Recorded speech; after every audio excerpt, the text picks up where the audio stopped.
Assalamualaikum warahmatullahi wabarakatuh.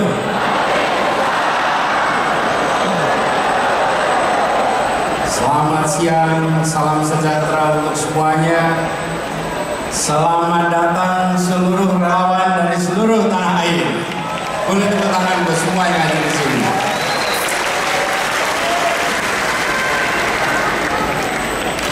Yang saya hormati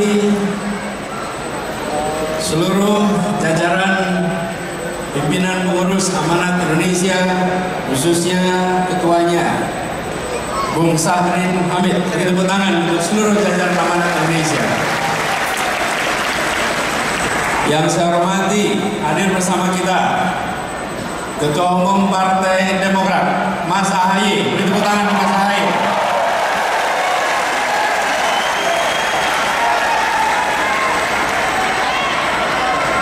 Yang saya hormati Presiden Partai PKS Bapak Ahmad Saihu,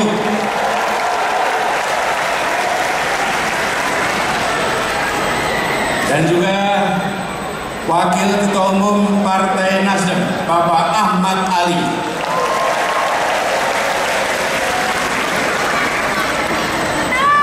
Para pimpinan partai politik yang hadir di sini, dan juga para simpul-simpul relawan, hadirin sekalian, termasuk hadir bersama kita, sebenarnya ada duduk di belakang sana, Ibunda tercinta, Ibu Alia Rasid Baswedan.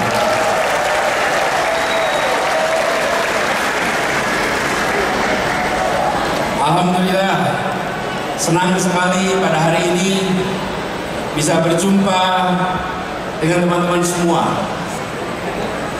Hadir di tempat ini di ruang lapangan tenis indoor, nampaknya jumlah yang hadir lebih banyak daripada yang diduga. Barangkali berikutnya kita bisa pakai Jakarta International Stadium.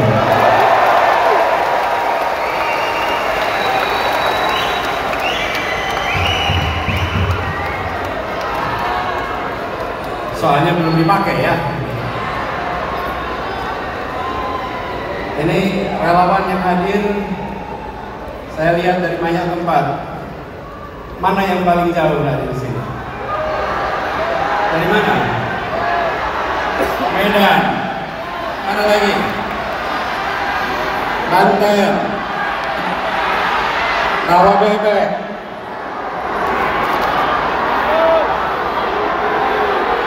Sukabumi, Kalimantan, Ambon, Cirebon, mana? Pekanbaru, Aceh,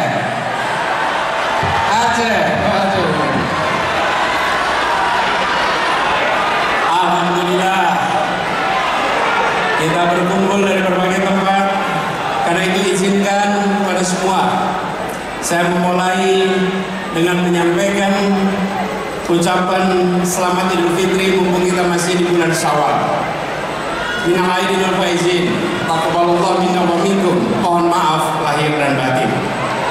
Insya Allah amal ibadah kita di bulan puasa kemarin diterima oleh Allah, dan kita berhasil mencapai derajat muttaqin. Dan semoga semangat yang kita dapatkan selama kita menjalankan ibadah di bulan suci Ramadan akan menjadi modal bagi perjuangan kita di bulan-bulan ke depan.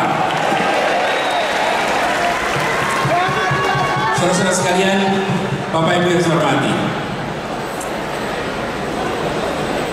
kita berada di tahun 2023. Bila kita tengok kembali perjalanan bangsa ini, bukan perjalanan yang singkat, yang kecil, tapi perjalanan yang panjang dan besar. Saya ingin dalam kesempatan ini menengok ke depan dengan melihat perkembangan sejak awal bangsa ini terbentuk. Indonesia adalah masyarakat di Nusantara yang pada tahun 1928 lokasinya di Jakarta memutuskan untuk menjadi satu bangsa, memutuskan untuk menjadi satu tanah air dan satu bahasa persatuan. Sebuah keputusan besar untuk menjadi Indonesia di 1928. Itulah satu yang pertama, menjadi satu bangsa dengan satu bahasa persatuan. Lalu kemudian kita berjalan 17 tahun kemudian kita mendapatkan satu yang kedua, yaitu satu negara. Kita merdeka menjadi sebuah negara Republik Indonesia.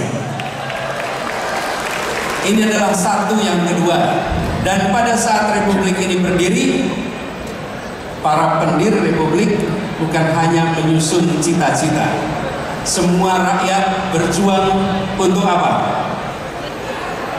Menghadirkan yang disebut dengan janji kemerdekaan. Janji kemerdekaan itu tahun 1945. Ini satu yang kedua. Satu yang ketiga, di tahun 50 kita kembali menegaskan bahwa Indonesia bukan kumpulan negara kecil-kecil, tapi kita adalah sebuah negara kesatuan Republik Indonesia. Ada yang disebut dengan istilah mosi integrasi, menjadi satu. Ini satu yang ketiga, menjadi satu negara kesatuan. Tetapi pada saat itu kepulauan ini masih terpisah-pisah satu sama lain. Kita belum menjadi satu kesatuan wilayah. Yang ada adalah antar pulau, ada lautan, dan lautan itu bukan bagian dari Indonesia. Karena itu kemudian tahun 57 ada yang disebut sebagai Deklarasi Juanda yang menyatakan bahwa seluruh wilayah air di dalam bagian dari negara Indonesia dijadikan sebagai satu teritori tahun 57. Tapi perjuangannya tidak sebentar. Dunia tidak mau langsung mengakui. Pada saat itu dunia bersikukuh bahwa Laut Jawa wilayah internasional, Selat Sunda wilayah internasional, Selat Sulawesi wilayah internasional, dan kita anak-anak bangsa berjuang memastikan bahwa ini satu teritori, dan akhirnya di 1982 kita resmi diakui dunia sebagai satu teritori Indonesia. Inilah satu yang keempat, menjadi satu bangsa, menjadi satu negara, satu kesatuan, dan satu wilayah. Satu wilayah. Inilah kondisi kita hari ini. Tetapi hari ini kita juga harus menengok ke depan. Kenyataannya hari ini, ya wilayah kita satu, ya bahasa kita satu, ya negara kita satu, tetapi kemakmurannya masih berbeda-beda. Betul? Karena itu ke depan kita berbicara tentang melaksanakan janji kemerdekaan. Janji kemerdekaan ini ada kalimat terakhir dalam pembukaan Undang-Undang Dasar 45, yaitu menghadirkan keadilan sosial bagi seluruh rakyat Indonesia. Inilah yang kita akan arah ke depan. Satu perekonomian, satu kesemakmuran, bukan kemakmuran tinggi di satu kota dan rendah di wilayah lain, bukan kemakmuran tinggi di satu pulau dan lemah di tempat lain. Kita ingin ketimpangan-ketimpangan seperti ini dibereskan untuk semuanya. Apa itu satu kesemakmuran? Satu kemakmuran, satu kesemakmuran. Izinkan saya cerita pengalaman kami di Jakarta. Bapak Ibu sekalian yang tinggal di Jakarta, Jakarta ini terdiri dari berapa kabupaten kota? 6, 5 di daratan, 1 di kepulauan. Saya beri contoh, ada satu pulau yang kalau di peta hanya nampak seperti titik. Di situ disebut sebagai Sang Penjaga Utara. Pulau ini selama sejak kemerdekaan hingga akhir-akhir ini adalah pulau yang jauh di depan dari daratan Jakarta. Lokasi pulaunya lebih dekat ke Sumatera daripada ke dermaga Sunda Kelapa. Lebih dekat ke Sumatera, tapi dia bagian dari Jakarta. Dan di pulau ini puluhan tahun tanpa listrik, puluhan tahun kesulitan air bersih, puluhan tahun hanya sesekali kapal melintas, namanya Pulau Sebira. Bila kita menyaksikan Jakarta hanya sebagai urusan daratan, maka tempat ini akan terus-menerus dibiarkan. Pendekatan kita adalah Jakarta harus satu kesemakmuran. Apa yang terjadi? Dibangun pulau itu, dikirimkan pesan kepada semua 11 pulau yang berada di luar daratan Jakarta. Mereka sekarang ini semua menikmati listrik lengkap, air bersih lengkap, akses kesehatan lengkap, akses pendidikan lengkap. Ini adalah komitmen kita bahwa berada dalam sebuah wilayah yang sama, teritori yang sama, kita harus bisa satu kesemakmuran. Dan ketika ini diterapkan, prinsip kita adalah begini. Lokasi pulau itu memang jauh dari Monas, tapi dia adalah bagian dari Jakarta. Anda semua yang hadir di sini, yang dari Aceh, hitungan kilometernya dari Jakarta memang jauh, tapi Anda 0 kilometer dari Ibu Pertiwi. Dari Papua, hitungan kilometer dari Monas memang panjang, tapi Anda 0 kilometer dari Ibu Pertiwi. Dari manapun Anda berada di tempat ini, hitungan kilometernya panjang, tapi sesungguhnya Anda 0 kilometer dari Ibu Pertiwi. Inilah yang harus dikembalikan.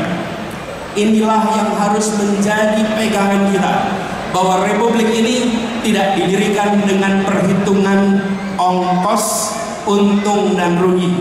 Republik ini didirikan dengan janji untuk seluruh tumpah darah Indonesia. Jadi kita berbicara tentang Indonesia ke depan, berbicara tentang Indonesia yang satu kesemakmuran, bukan Indonesia yang terpisahkan karena jejak kesejahteraan yang berbeda-beda. Prinsip yang kita dorong adalah pertumbuhan yang berkualitas, bukan semata-mata pertumbuhan yang angkanya tinggi. Pertumbuhan yang angkanya tinggi tapi tidak berkualitas tidak dirasakan oleh rakyat kebanyakan. Apa itu pertumbuhan yang berkualitas? Pertumbuhan yang berkualitas adalah pertumbuhan ekonomi yang tumbuhnya dirasakan oleh semua, yang pemerataan beriring bersama dengan pertumbuhan. Ada pertumbuhan yang begitu tinggi, tetapi rakyatnya tidak merasakan. Kenapa? Karena hanya ada 1-2 sektor yang tumbuh utama, yang lain hanya menonton dari rumahnya masing-masing. Inilah yang kita ingin jangkau semuanya. Kemudian kita tahu negeri ini punya begitu banyak peluang, dan pemerintah harus memastikan bahwa sumber daya yang diberikan oleh pemerintah untuk rakyatnya adalah sumber daya yang tepat. Kita menghadapi tantangan lingkungan hidup, itu menjadi kenyataan bagi kita. Solusi menghadapi masalah lingkungan hidup, apalagi soal polusi udara, bukanlah terletak di dalam subsidi untuk mobil listrik, yang pemilik mobil listriknya adalah mereka-mereka yang tidak membutuhkan subsidi. Betul? Kalau kita hitung, apalagi ini contoh, ketika sampai pada mobil listrik, emisi karbon mobil listrik per kapita per kilometer sesungguhnya lebih tinggi daripada emisi karbon bis berbahan bakar minyak. Emisi per kilometer per kapita. untuk mobil listrik dibandingkan dengan bis berbasis BBM. Kenapa itu bisa terjadi? Karena bis memuat orang banyak, sementara mobil memuat orang sedikit. Ditambah lagi pengalaman kami di Jakarta, ketika kendaraan pribadi berbasis listrik, dia tidak akan menggantikan mobil yang ada di garasinya. Dia akan menambah mobil di jalanan, menambah kemacetan di jalan. Jadi, yang didorong ke depan adalah demokratisasi sumber daya. Bahwa kita mengarahkan agar sumber daya dimiliki negara diberikan melalui sektor-sektor yang memberikan manfaat nyata bagi masyarakat banyak, bukan semata-mata untuk mendapatkan perhatian dalam percakapan, apalagi percakapan sosial media. Karena itulah kita ingin dorong ke depan, insya Allah jalan-jalan tol yang sekarang sudah dibangun secara amat baik oleh pemerintahan hari ini, kedepannya nantinya dipenuhi oleh kendaraan-kendaraan umum berbasis dengan listrik ke depan. Kendaraan-kendaraan logistik berbasis listrik, bukan pribadi tapi kendaraan umum. Dan kita tahu, begitu bicara kendaraan logistik, kendaraan umum, pengangkut massal, maka dia bukan hanya memindahkan badan, bukan hanya memindahkan barang, dia sebetulnya adalah alat untuk membangun perasaan kesetaraan, alat membangun perasaan persatuan. Jadi ke depan ini adalah contoh bagaimana kebijakan disusun berdasarkan gagasan, bukan sekedar kebijakan tanpa narasi, tanpa gagasan. Urutannya harus jelas, bukan hanya karya, tapi karya berbasis narasi, narasi berbasis gagasan. Dan gagasan di sini adalah tadi yang saya sampaikan: kesemakmuran, kesetaraan, keadilan. Dan begitu ada pembagian sumber daya, maka pembagian sumber daya ini adalah memasukkan unsur-unsur gagasan itu. Karena itulah ketika kita melihat ke depan, kita membayangkan bahwa pembangunan ke depan adalah pembangunan yang menjangkau semua, bukan menjangkau sebagian. Tadi ada ilustrasi, saya ingin cerita sedikit. Satu ketika saya datang di sebuah pulau, namanya Pulau Selaru. Pulau Selaru ini di ujung timur tenggara Maluku Tenggara Barat. Posisinya sedikit di atas Darwin. Ini adalah ujungnya Indonesia.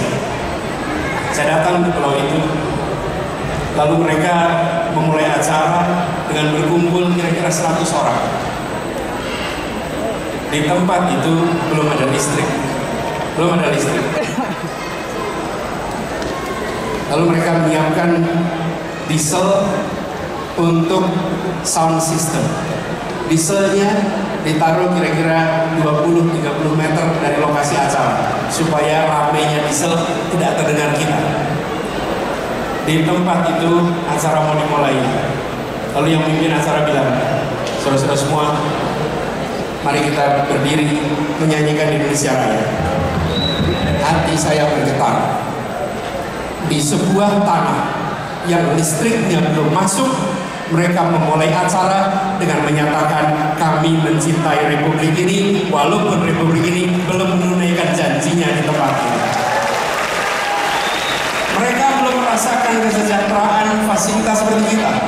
Yang mereka miliki masih terbatas, tapi mereka mengirim pesan pada tamu yang datang dari Jakarta. Pak Anies, bisa jadi kami belum punya listrik, bisa jadi kami belum sejahtera, tapi jangan pernah ragukan Indonesia dan kecintaan kami pada Indonesia. Saya menemukan kalimat-kalimat seperti ini di berbagai tempat. Saya datang di sebuah tempat namanya Sintolo. Sintolo ini jauh di Kulon Progo. Ngobrol dengan warga. Di tempat itu mereka bicara, mereka cerita, Anies, tempat ini sudah diukur akan dipakai untuk pembangunan jalan tol. Rumah saya akan kena. Lalu saya tanya, bagaimana Pak rumahnya kena? Oh nggak apa-apa, biarkan tanah ini dipakai untuk pembangunan, karena ini sudah untuk kepentingan negara, ini untuk kepentingan masyarakat kami. Dia belum sejahtera, dia kondisinya masih dipilih, tapi dia mengatakan kepada semua bahwa kecintaan kami bukan berdasarkan kekayaan material. Kami mencintai Republik ini secara tanpa syarat. Kami sekalian, kita yang berkumpul di tempat ini, kita yang memperjuangkan Indonesia yang lebih baik, kita harus ingat bahwa ada saudara-saudara kita yang lokasinya 2 km jauh dari Jakarta, jauh dari Monas, tapi mereka 0 km dari Indonesia, dan mereka harus merasakan kesejahteraan yang meningkat secara amat serius. Itulah sebabnya bicara tentang kesemakmuran harus konkret. Kami coba wujudkan kemarin di Jakarta, dan insya Allah bila Allah nanti takdirkan, tahun depan kita akan merasakan sebuah penentuan arah pemilu Pilpres 2024 bukan soal meneruskan atau tidak meneruskan sebuah program. Bukan. Pemilu 2024, pemilu 2019, pemilu 2014, dan pemilu-pemilu lainnya adalah sebuah kesempatan untuk menengok kembali arah perjalanan bangsa. Republik ini didirikan dengan cita-cita, dengan janji menghadirkan keadilan bagi semua. Kita harus ingat, merdeka bukan hanya untuk menggulung kolonialisme. Merdeka adalah untuk menggelar keadilan bagi semuanya. Merdeka menggelar kesejahteraan bagi semuanya. Dalam perjalanan ini, setiap 5 tahun sekali kita berhenti. Kita berhenti menengok kembali ke titik asal. Apakah kita masih berada di dalam rute yang benar untuk meraih cita-cita itu? Seperti kalau kita melakukan pengembaraan, pecinta alam berjalan memasuki medan alam terbuka, mereka bawa kompas, tentukan tujuannya, titik awalnya di sini. Setiap 1 jam sekali, setiap 5 km sekali mereka berhenti mengecek apakah kita masih berada di dalam rute yang tepat. Indonesia setiap 5 tahun sekali mengecek apakah kita masih berada di dalam arah yang benar. Itulah sebabnya yang kita hendak lakukan adalah luruskan jalan, hadirkan keadilan.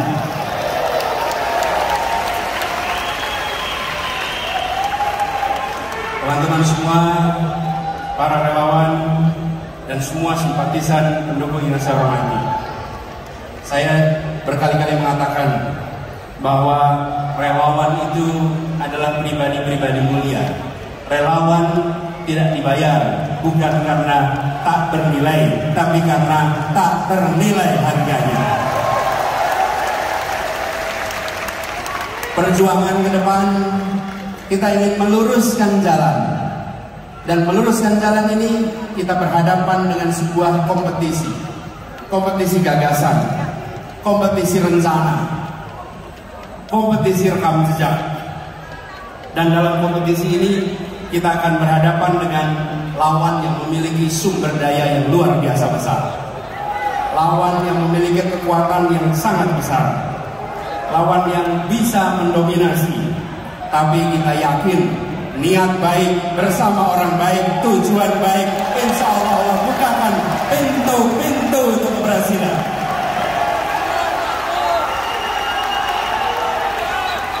Kita tidak pernah gentar dengan ukuran material. Kita akan tunjukkan kekuatan spiritual yang kita miliki untuk meraih yang dijanjikan oleh Republik ini. Ini bukan tentang satu orang, ini bukan tentang satu partai, ini adalah tentang nasib masa depan bangsa kita dan anak-anak dari bangsa kita. Jaga kemuliaan perjuangan ini, jaga kehormatan perjuangan ini. Kirimkan pesan-pesan yang mempersatukan, kirimkan pesan-pesan yang menunjukkan bahwa kami tidak jual murah idealisme itu.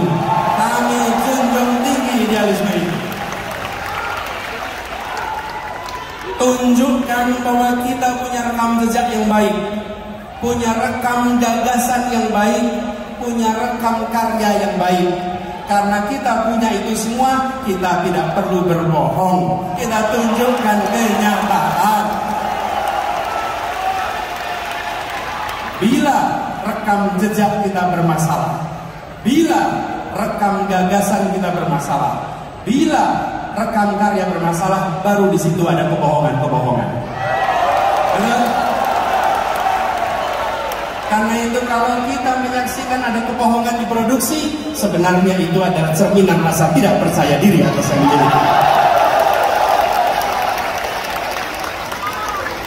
Jadi kita tidak perlu memproduksi kebohongan, tidak perlu memproduksi itu semua.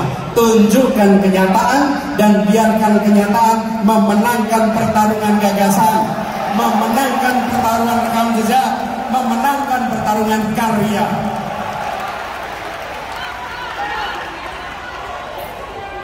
Dan kita ingatkan kepada semua bahwa bisa jadi ada lawan, tapi tidak ada musuh. Kita tunjukkan kepada semua bahwa kita saudara sebangsa.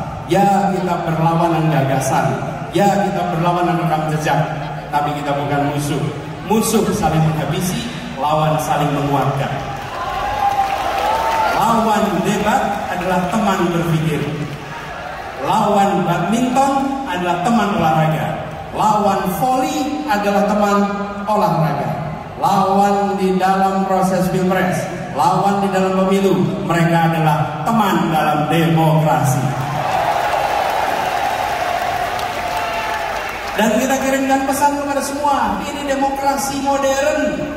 Ini bukan pengaturan negara dengan cara-cara yang non-modern. Di dalam demokrasi modern, saya ingatkan beberapa hari yang lalu, bahwa di dalam proses ini semua tidak ada kekuasaan yang berpindah, tidak ada kekuasaan yang hilang. Kekuasaan itu tetap dan terus berada di tangan rakyat Indonesia. Yang berpindah itu adalah kewenangan untuk melaksanakan kekuasaan rakyat. Dan tiap 5 tahun sekali, rakyat yang memegang kekuasaan menitipkan kewenangan itu secara bergantian. Inilah negara modern, inilah negara demokrasi modern. Karena itu, bila ada yang berpandangan khawatir kehilangan kekuasaan, maka sesungguhnya dia tidak paham prinsip-prinsip dasar demokrasi. Karena kekuasaan itu tidak hilang, kekuasaan itu tidak berpindah. Kekuasaannya ada pada saudara-saudara semua rakyat Indonesia. Kami mengajukan diri, kami mengajukan dengan menyatakan, ini gagasan kami, ini rekam jejak kami, ini karya kami, dan biarkan rakyat tanpa dipengaruhi, tanpa ada tangan negara yang terlibat, negara netral, negara mengambil sikap di atas semuanya, dan percayakan rakyat bahwa rakyat akan menitipkan kewenangan itu pada mereka-mereka yang memiliki rekam jejak yang benar, rekam karya yang benar, dan rekam gagasan yang baik. Kalau negara sampai intervensi, namanya negara sedang melecehkan rakyat Indonesia. Rakyat Indonesia sudah matang, rakyat Indonesia sudah mampu untuk menentukan kepada siapa kewenangan itu dititipkan. Tidak perlu ada intervensi-intervensi. Dan kepada seluruh rakyat Indonesia, mari kita jaga. Kekuasaan itu ada pada rakyat, bukan pada yang lain. Jangan jual kekuasaan itu. Jagalah kekuasaan itu sampai nanti di TPS dan sampai nanti penghitungan. Bahwa ini bukan sekedar statistik hitungan. Ini adalah hak saya untuk menentukan masa depan perjalanan bangsa ini. Ini memberikan pesan kepada semua bahwa Indonesia ada negara demokrasi modern yang dunia boleh menengok. Dan kita kirimkan pesan pada semua. Negeri-negeri di luar sana menengok pada kita dengan rasa kagum. Kenapa mereka kagum? Mereka melihat sebuah bangsa yang bahasanya ratusan, yang suku bangsanya ratusan, tapi memiliki kemampuan untuk untuk berbicara dengan bahasa satu, bahasa persatuan, bahasa Indonesia. Lalu ketika mereka berdemokrasi, kita tunjukkan demokrasi dengan sikap yang matang, menunjukkan kematangan luar biasa. Mari kita sama-sama song-song kesempatan perubahan ini dengan membawa gagasan, membawa rekam jejak, sekaligus membuktikan kita semua di sini, pada diri kita, pada anak-anak dari anak-anak kita, bahwa di tahun 2024 ketika Republik ini akan menentukan arah barunya, saya tidak menjadi penonton di rumah yang tak bertanggung jawab. Saya turun tangan langsung ikut menentukan arah perjuangan Republik. Biarkan itu menjadi catatan bagi kita semua. Anda semua, kita semua bisa bercerita kepada diri kita, kepada anak-anak dari anak-anak kita, bahwa saya bukan menjadi warga negara yang menonton. Di tahun 2024 saya menentukan arah baru untuk Republik ini. Insya Allah niat baik ini, ikhtiar ini yang dikerjakan bersama dengan orang-orang baik, insya Allah Allah akan bukakan pintu-pintu menuju keberhasilannya. Insya Allah tahun 2024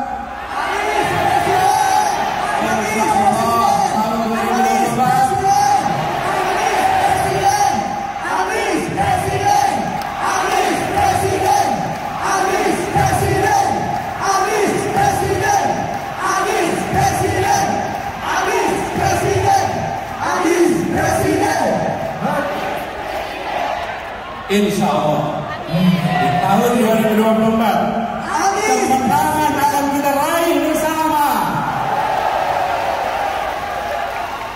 Terima kasih dan kepada semuanya yang datang dari berbagai wilayah, datang ke Jakarta, datang ke tempat ini. Titip salam untuk keluarga, titip salam untuk saudara-saudara semua. Sampaikan kepada semua, saya pulang kembali dari pertemuan dan saya bekerja untuk perubahan bagi Indonesia yang lebih baik. Assalamualaikum warahmatullahi wabarakatuh.